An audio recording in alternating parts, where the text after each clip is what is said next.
I never thought the hardest goodbye of my life would be to a house. It wasn't just brick and wood. That house, it had my fingerprints in every corner. My breath was in its walls. My memories were in the carpet, the creaky stairs, the dent on the pantry door where my son once crashed his toy truck. My husband and I built that place with our hands, with our paychecks, with our youth. It wasn't big. It wasn't modern.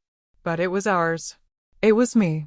When Richard passed, God, even now, it hurts to say his name in past tense. I held onto the house like it was a life raft in an ocean of grief. 38 years married, and then just gone one morning. A stroke. No warning. No goodbye. Just me, sitting on the edge of the bed staring at the shape he left in the pillow. I thought my son would understand. David was always a good boy growing up. Sensitive. He used to hold my hand during thunderstorms. He'd write me notes when I packed his lunch. "You're the best, Mom." And I believed it. I believed every word my child ever said. So when I asked him to move in with me after the funeral, it wasn't out of desperation. It was out of love, out of hope. Hope that this house wouldn't feel so empty, that laughter would echo off the walls again. Hope that family meant something. He said yes. So did his wife, Heather. They'd been struggling financially, job instability, rent issues, and I thought maybe I could help. We help our children. That's what mothers do. I gave them the master bedroom. I moved into the guest room. I stocked the pantry, bought a bigger coffee maker, rearranged the living room so Heather could fit her ugly gray sectional she swore was better for her back. At first, it was warm. There was chatter in the kitchen again. A plate of cookies left out with a sticky note from Heather. "Thanks for letting us in." David hugged me every night. I'd whisper, "I'm glad you're here," and he'd say, "Me too, Mom." But then the thank yous stopped. The smiles became tight-lipped. The hugs, fewer. It started with the little things. Dishes left in the sink. Mail opened without asking. TV too loud late at night. Then came the complaints. My cooking had too much salt. My habits were outdated. My house was cluttered. My house. And slowly, without realizing, I became a guest in my own home. One night, I went to grab a slice of pie, my pie, the one I baked with apples from my tree, and found a sticky note on the pan. "Please ask before taking. We're trying to save dessert for later." Heather's handwriting. I didn't say anything. I just put the pie back. I told myself it wasn't worth it. The next day, they had friends over. Young, loud, spilling drinks, laughing like I didn't exist. One of them asked Heather, "Is this your mom?" She laughed. "Oh God, no. That's just David's mom. She kind of stays here." Just David's mom. I wanted to scream. But I didn't. I smiled. I nodded. I brought out more chips like the servant I was slowly being trained to become. It didn't happen overnight. That's the thing. Abuse rarely does. It's not a slap. It's not a shout. It's the quiet erasure of your dignity, piece by piece, until one day you wake up and realize no one sees you anymore. Not even your own son. And the worst part? I still made his coffee every morning. I still folded his shirts. I still prayed for him before bed. Because in my heart, I thought maybe, just maybe, he'd notice what he was doing. But he never did. He never asked how I was. He never said thank you. He never looked me in the eye when I brought him dinner on the nights Heather was too tired to cook. And yet, every time I told myself to say something, to stand up, I heard Richard's voice in my head. "It's family, Diane. We make it work." So I kept making it work. Until I couldn't. Not anymore. There's a moment when silence becomes louder than any scream. When the quiet in your own kitchen feels like a stranger breathing down your neck. That's when I realized I wasn't living in my house anymore. I was surviving in it. Every day, I swept floors that no one thanked me for. I folded towels I never used. I made dinner that I ate alone at the edge of the counter because David and Heather had already eaten in front of the TV. No one called me to join. No one noticed I wasn't there. Once, Heather asked me no, told me to please clean the guest bathroom more often. My friends notice. Her words. Like I was the cleaning lady. No, would you mind? No, could you help? Just an instruction. I opened my mouth to say something, but my voice, it stuck in my throat. It always did now. It had become easier to stay quiet. Easier to pretend that if I didn't fight it, maybe the shame wouldn't sink in so deep. But it did. One Saturday, I was in the backyard tending to the roses. Those were my pride. Richard's too. Once, and I overheard Heather on the phone, laughing. She's like a built-in grandma nanny maid. I mean, yeah, it's awkward sometimes, but free rent, right? Built-in. Free. I dropped the shears. My hands were shaking. I wanted to run out and scream. I paid for this roof. I built this life. You wouldn't even have a roof if it weren't for me. But I didn't. I just went inside, washed my hands, and sat at the kitchen table like a ghost waiting to be noticed. Later that week, I had a doctor's appointment, routine checkup. I asked David if he could drive me. He barely looked up from his phone. Can't you Uber? Heather needs the car. Heather needed the car. And I, his mother, could figure it out myself. So I walked. For miles. And when I got home, sunburnt and limping, I found the front door locked. Not just closed. Locked. Like I was a burglar. I knocked. Rang the bell. No one answered. I sat on the porch for an hour until Heather opened it and said, "Oh, I didn't know you left." Didn't know. Didn't care. They never asked where I went, or if I was okay. And I started to believe maybe I wasn't. Not really. I wasn't okay. I was fading. Every photo I hung on the walls had been moved or boxed. The scent of my lavender candles replaced by Heather's chemical diffusers. Even my old armchair had disappeared one day. It didn't match the new aesthetic, she said. They didn't even ask. I wanted to say, but I'm the aesthetic. I'm the reason this place exists. But what did that matter now? One night, I walked into the kitchen to grab some leftovers and found a note on the fridge. Please don't eat the chicken. It's for David's lunch tomorrow. My son's lunch. That I made. That I bought. In a fridge I paid for. In a house I owned. That night I cried. Not the kind of cry that you wipe away with a tissue and move on. The kind where your body folds in on itself. Where your soul makes a sound your mouth can't form. Where you wonder how much love you gave away for free and if there's anything left of you to keep. I looked around the kitchen, at the lights I installed, the floor tiles I picked out with Richard, the cabinets we sanded and painted together by hand. And I whispered, "This is my house. My name is still on the deed." The next morning, I Googled something I never thought I would. How to evict your own child. But I didn't press enter. Because I wasn't angry yet. Not really. I was still hoping he'd see me.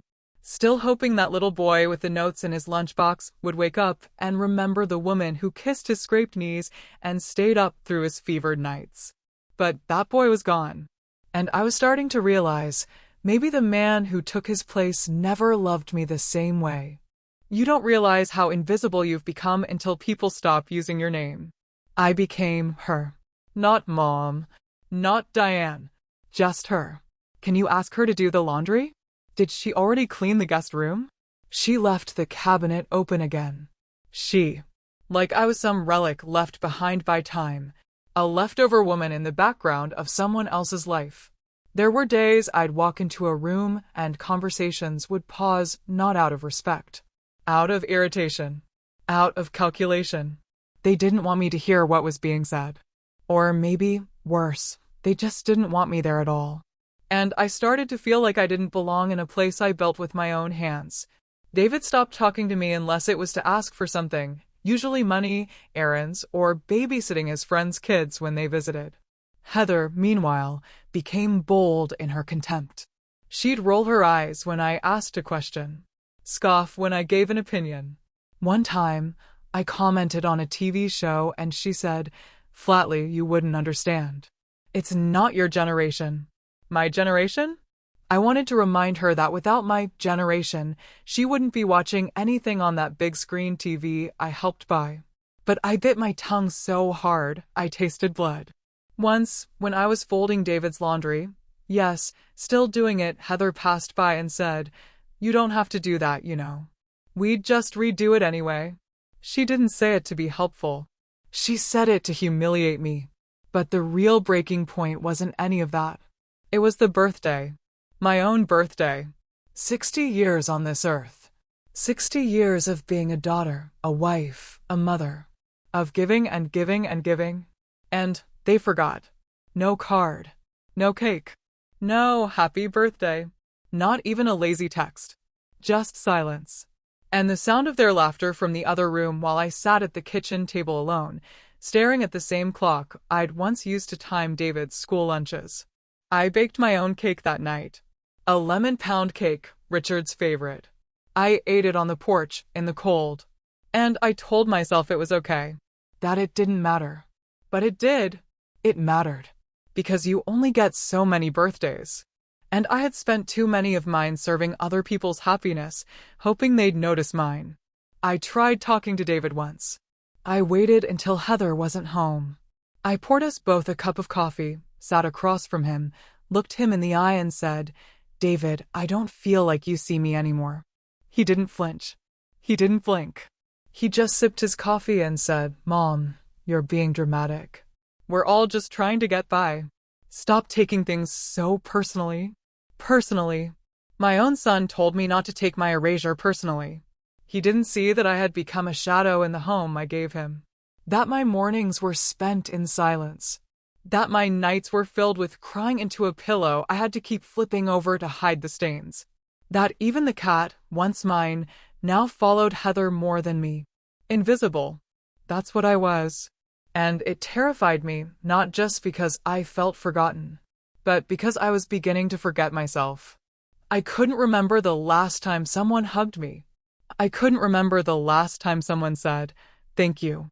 I couldn't remember the last time someone looked at me and saw a woman, not a burden, not a background character, just a woman, a mother, a human being.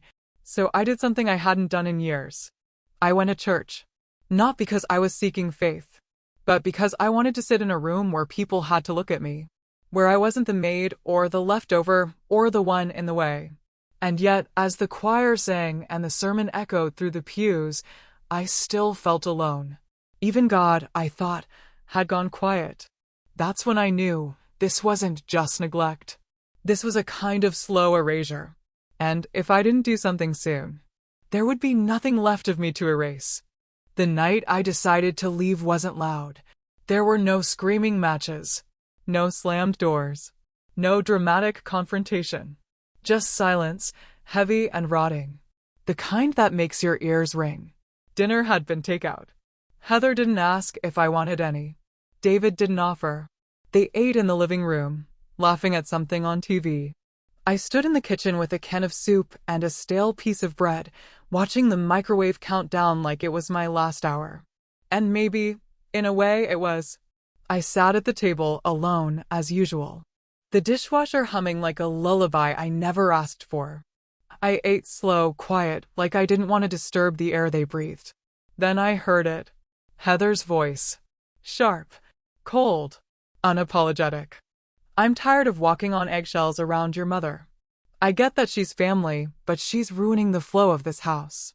I mean, come on, David, it's been almost 2 years. Almost 2 years. 2 years of unpaid labor. Of silence. Of humiliation. Of being erased in a home I owned." David responded, but his voice was low. Muffled. I crept closer. Just enough to hear. "We'll figure it out. She can't stay forever. She can't stay forever." I went back to my room, my guest room, my assigned corner of the house, and I stared at the ceiling fan spinning above me like it had all the answers I never found. I didn't cry that night. I didn't even feel sad. I felt done. The next morning, I made eggs and toast. For them. Like I always did. They didn't say thank you. I cleaned the kitchen, scrubbed the counter, took out the trash. Then I took a shower, got dressed, and walked out the front door with my purse and nothing else. I went to the law office Richard and I had used to write our will. The receptionist asked me if I had an appointment. No, I said, but I have a house. 2 hours later, I had a realtor. For days later, I had a buyer. The house wasn't in the market, but the price was right. It always is when people know desperation lives there. What shocked me most? They never noticed. The for sale sign was in the backyard, hidden behind the fence. The showings happened while they were at work. The paperwork moved fast because, legally, the house was mine. All mine. Paid off by a lifetime of sacrifice and Sunday overtime shifts. The only part that made me hesitate, just for a moment, was the closet in the master bedroom. It still held some of Richard's old sweaters. And one box of David's baby clothes. I almost left it. Almost. But then I remembered the night he let me sit outside, locked out in the rain. Because Heather didn't know I left. I took the box. Left the sweaters. The day of the final signing, the lawyer asked, "Are you sure?" I looked him straight in the eye. I'm 60 years old. I raised a man who thinks I owe him more than I've already given. I buried a husband who would never have let this happen. I scrubbed toilets in my own home and apologized for existing. I picked up the pen. I'm sure. I signed. And just like that, the house was no longer mine. But I was mine again. I packed that night while they were asleep. Quiet. Efficient. Ruthless. I didn't need much. Just clothes. Papers. My old wedding ring. I left a note on the kitchen table, folded neatly beside the coffee machine I'd used every morning for years. It read, "You didn't lose a house. You lost a mother. And I hope one day you realize which is harder to replace." By the time the sun rose, I was gone. No goodbye. No forwarding address. Just peace. For the first time in years, I wasn't invisible. I was free. Freedom, as it turns out, is quiet. I didn't expect that. I thought once I left, I'd feel triumphant. Like some warrior rising from the ashes of her own heartbreak. But mostly I just felt empty. Not sad. Not angry. Just hollow. Like someone had scooped out the middle of me, and all that was left were echoes. I moved into a small one-bedroom apartment on the edge of town. Quiet neighborhood. No children's laughter. No dogs barking. Just silence. Blessed, brutal silence. At first, I kept checking my phone. I'd wake up and reach for it, expecting something. A text. A voicemail. Some sliver of guilt or realization from David. Nothing.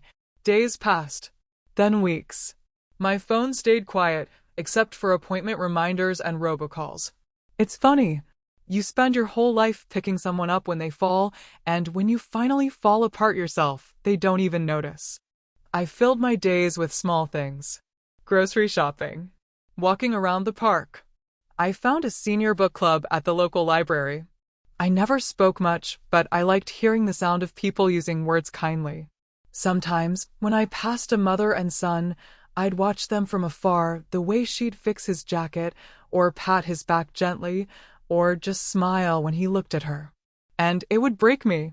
Not because I didn't have that once, but because I did. David wasn't always this person. He was once a boy who made me macaroni art and cried when he accidentally broke my favorite coffee mug. He used to hold my hand in grocery stores. He once told me, "Mom, you're my superhero." I don't know when that boy died. I don't know what killed him. Was it adulthood? Was it Heather? Was it something I did? That's the question that kept me up at night. What did I do wrong? Was I too soft? Too forgiving? Did I give so much that he thought it was endless? That my love would outlast his cruelty? The hardest part of being a mother isn't the labor. It isn't the diapers or the school plays or the teenage years. The hardest part is realizing you raised someone who believes your pain is optional. That your love is owed. That you are disposable. I tried to tell myself that what I did, selling the house, leaving without a word, was enough. That it made me strong. But some nights, when the light hits the wall just right and the hum of the fridge is the only sound, I wonder, did I win? Or did I just disappear? Then, 2 months after I left, my phone buzzed. David, where are you? 3 words. Not, are you okay? Not, I'm sorry. Not, I miss you. Just, where? Like I was a missing package. A lost item on a shelf he forgot to check. I didn't answer. I still haven't. I don't know if I ever will. Because even now, a part of me wants to run back. To hold him. To forgive him. To beg him to see me again. But the louder voice, the one I spent 60 years silencing, is finally screaming. You deserve more than this. And maybe that voice is the only one that matters now. People assume that when mothers leave, it's out of rage. But that's not true. We don't leave because we're angry. We leave because we've been quiet for too long. Because we've screamed in silence and begged in whispers and no one heard us. Because the people we loved most made homes inside our hearts and then set those homes on fire. When I left, I didn't take vengeance. I took back my voice. I know the world doesn't always listen to women like me. Older, softer, the kind who smile through broken ribs and serve dinner with tears in their eyes. We're told to be grateful for scraps, for silence, for being tolerated in the lives we gave away. But I'm not here to be tolerated anymore. I'm here to be remembered, to be heard, to be seen. Now, I spend most mornings on the balcony of my little apartment, drinking the same brand of coffee I used to brew for everyone else, only now it's for me. I sit with my thoughts. I watch the light move across the sky. Sometimes it hurts. I think about holidays that will come and go without a phone call. I wonder if David will ever tell my future grandchildren who I was. If he'll say my name, if he'll lie, or just leave me out altogether. But I no longer shape my worth around the spaces I'm excluded from. I exist. And that is enough. One afternoon, a neighbor invited me to a potluck. I almost said no. I hadn't spoken to anyone in weeks. My voice felt rusty, like an old gate left out in the rain. But I said yes. And when I walked into that room, holding a lemon pound cake, still warm, someone smiled and said, "You must be Diane. We've heard so much about you. My name. It's been so long since anyone said it with kindness." I nearly cried. It reminded me, I am still here. I am not a shadow. I am not a servant. I am not an afterthought. I am Diane. A woman. A mother. A survivor. I never got an apology from David. Maybe I never will. But this story, my story, is no longer about what he gave or didn't give. It's about what I finally gave myself. A voice that no longer waits to be asked. A soul no longer for sale. And a life that, though quiet, is mine. So, if you're listening, and you feel yourself disappearing in your own home, shrinking in the eyes of your own blood, let me say this. You are not crazy. You are not dramatic. You are not too sensitive. You are someone who has been too kind to people who confuse your silence with weakness. Don't wait for permission to matter. You already do. Even if your voice is fading, let it speak. Even if they never listen, say it anyway. Because the most radical thing a forgotten woman can do is remember herself.